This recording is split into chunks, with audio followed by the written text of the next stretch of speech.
আসসালামু আলাইকুম। আসমাস লাইফস্টাইলে আরও একটি নতুন ভিডিও দেখার জন্য আপনাদের সবাইকে স্বাগত। কেমন আছেন সবাই? আশা করছি কাছে দূরে যে যেখান থেকে আমার ভিডিওটি দেখছেন সবাই সুস্থ ও ভালো আছেন। আমিও আলহামদুলিল্লাহ সুস্থ ও ভালো আছি। শীতের দিনে এরকম তাজা তাজা টাটকা টাটকা সবজি দেখলে সকাল সকাল খুব ভালো লাগে।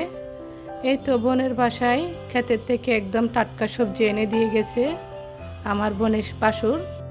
আজকে হচ্ছে বছরের প্রথম দিন। সবাইকে হ্যাপি নিউ ইয়ারের শুভেচ্ছা। সবাই সুস্থ ও ভালো থাকবেন। এই দিনটাতে আপনাদের জন্য সবার জন্য দোয়া করতেছি আমি মন থেকে।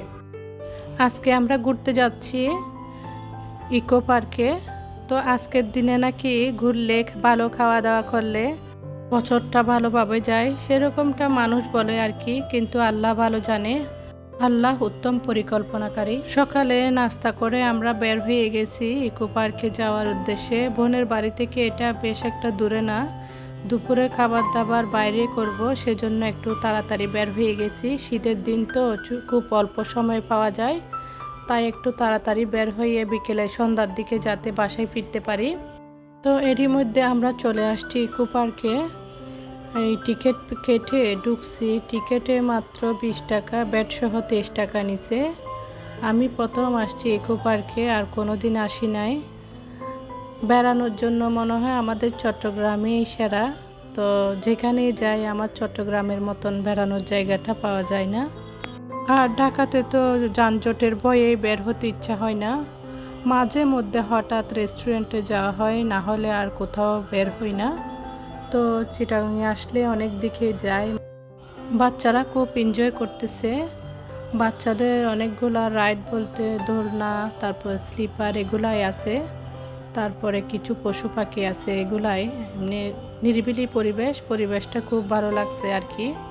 প্রতি বছরের শেষে একদম কক্সবাজার যাওয়ার ইচ্ছা থাকে, কিন্তু বিয়ের পর থেকে একবারও যাওয়া হয় নাই। এটাই শুধু একমাত্র স্বপ্ন, কক্সবাজারে যাব। বিয়ের আগে গিয়েছিলাম, কিন্তু বিয়ের পরে আর যাওয়া হয়নি। বাচ্চারাই তো দৌড়াদৌড়ি করে খেলতেছে। তো এদিকে আমার ভাইয়ের ছেলের নাকি ভালো লাগতেছে না। সে আগে অনেকবার আসছে ওর বাবার সাথে। তো ওর এখানে দোকান দেখতেছে না, সেজন্য কিছু কিনতে পারতেছে না, তাই ভালো লাগতেছে না। এদিকে খাঁচার মধ্যে ময়ূর আর মুরগি দেখতেছি, খুব সুন্দর লাগতেছে ময়ূরটাকে।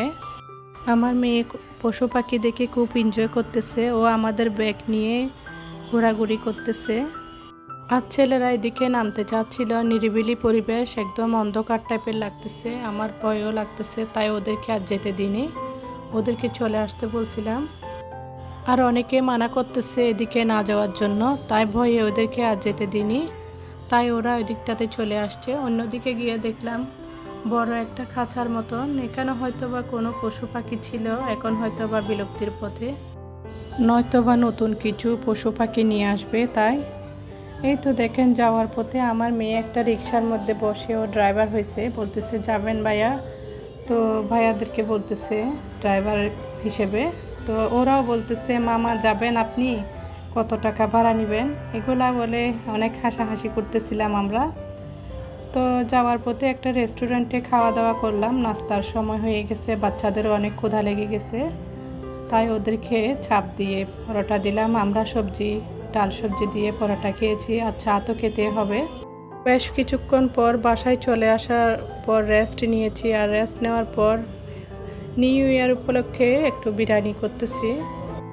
এই সব কিছু করা বাচ্চাদের জন্য আর কি, বাচ্চাদের খুশির জন্যই করা। বাচ্চারা খুশি হলে বাচ্চার মায়েরা খুশি হয়। কথা বলতে বলতে একদম শেষ পর্যায়ে চলে আসছি। ভিডিওতে একটি লাইক দিবেন প্লিজ আপু ভাইয়া আন্টিরা। 1 মাস ভিডিও না দেওয়াতে আমার একদম ওয়াচ টাইম কেটে গেছে, আর ভিউস একদম হচ্ছে না। তো আপু ভাইয়া আন্টিরা যারা আমাকে ভালোবেসে এই পর্যন্ত নিয়ে আসছেন, প্লিজ আমার পাশে থাকবেন। বিরিয়ানির প্যাকেট মশলা দিয়েই এই তো আমি বিরিয়ানিটা কমপ্লিট করে নিয়েছি। আর এরই মধ্যে প্রায় 9টা 9:30 বেজে গেছে। আর খাওয়া দাওয়ার টাইমও হয়ে গিয়েছে, তাই রান্নার শেষে বাচ্চাদেরকে ভাত দিয়ে দিব। তো রান্না কমপ্লিট, এই তো বাচ্চাদেরকে ভাত দিয়ে দিয়েছি। ভিডিওটি এ পর্যন্ত। সবাই সুস্থ ও ভালো থাকবেন। আল্লাহ হাফেজ।